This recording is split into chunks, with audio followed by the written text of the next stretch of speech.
a whole bunch of questions have been asked and speculation made about what Donald Trump's emotions were after his birthday parade, which ended up being a disaster.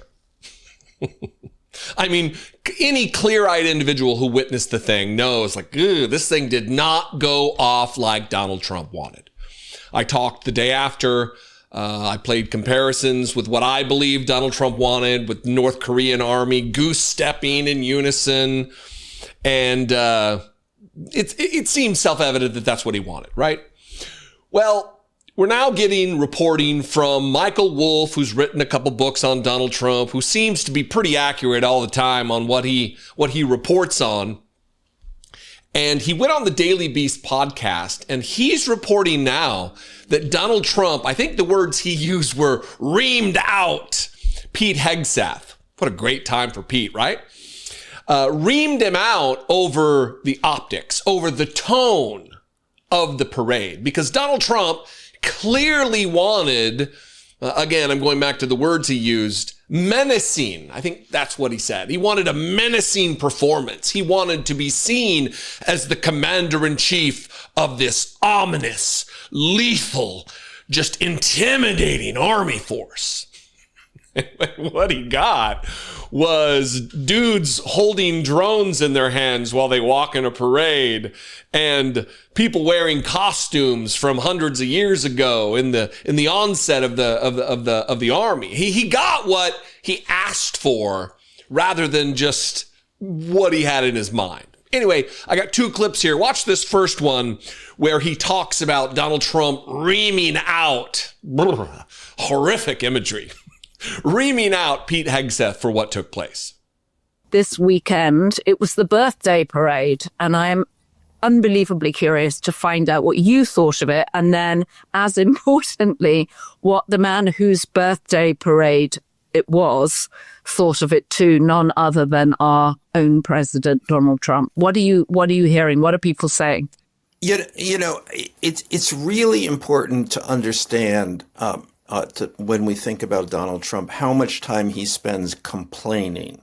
I mean, nothing makes the man happy. And spending $45 million on a birthday celebration appears not to have made him happy either. He's kind of pissed off. I mean, he's pissed off at the soldiers. I mean, he's accusing them of hamming it up. And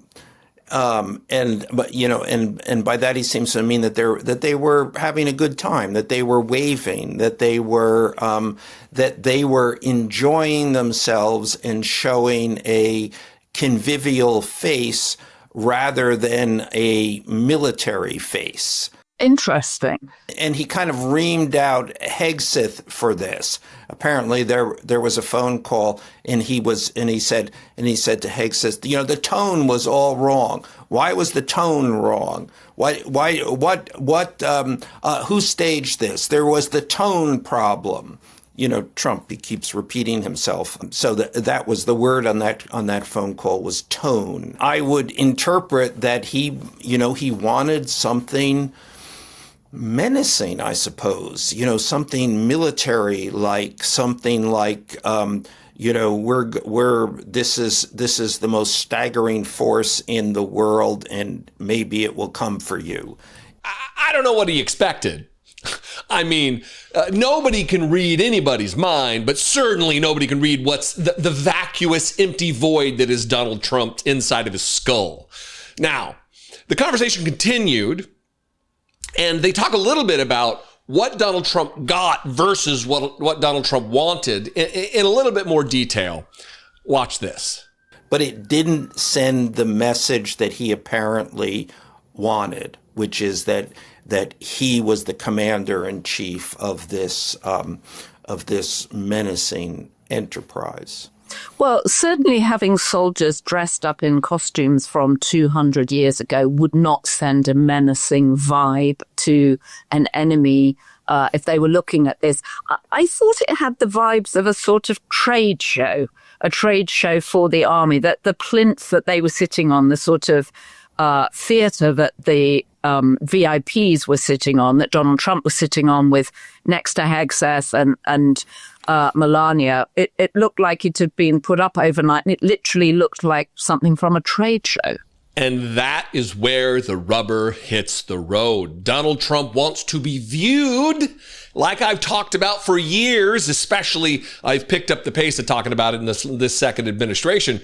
Donald Trump is so weak and ineffectual in his own mind, in his own estimation of himself. He's so insecure, like a child, that he needs to be puffed up. He needs to be made to feel like the commander-in-chief of the world's most lethal fighting force, which is all fact. He is the commander-in-chief of the world's most deadly military operations, without doubt.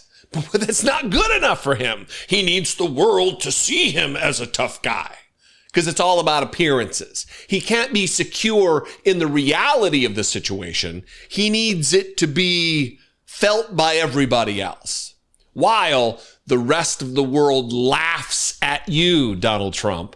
The rest of the world is in stitches over your hilarious, squeaky, ancient tanks, silent crowd parade. And your boredom at the parade. And at Marco Rubio's boredom at the parade. And the guy behind you vaping or smoking or whatever he was doing at the parade. All very weird. Anyway, I definitely agree with the trade show remarks. She nailed it. It was just a performative nonsense effort. And why would anybody expect anything different from these people? Why would all of Donald Trump's sycophantic bootlickers who he surrounds himself, why would anybody expect that they would have the bravery to say, well, what exactly do you want? Because in their minds, they're thinking, wow, the guy wants a trade show. The guy wants to show off. The guy wants to make this something that it's not. But they didn't specifically put on the thing that he had in his head because, again, they're not Trump mind readers. Nobody is. Anyway, what do you think? I would appreciate your feedback here. You can comment below. You can also call the voicemail line, 714-576-4054. And of course, as always, you can email me daily@dollemore.com. Please consider supporting this work, helping me grow this channel, helping me produce this content. You can take part in that. $2 a month, become a channel member. Click the join button below, or you can go to patreon.com/IDoubtIt podcast. I'm all over social media in the non-Nazi formats like Twitter, but everywhere else you can find me at Dollemore. I'd love to see you there, and I will see you next time. Be genuine. Take care of one another.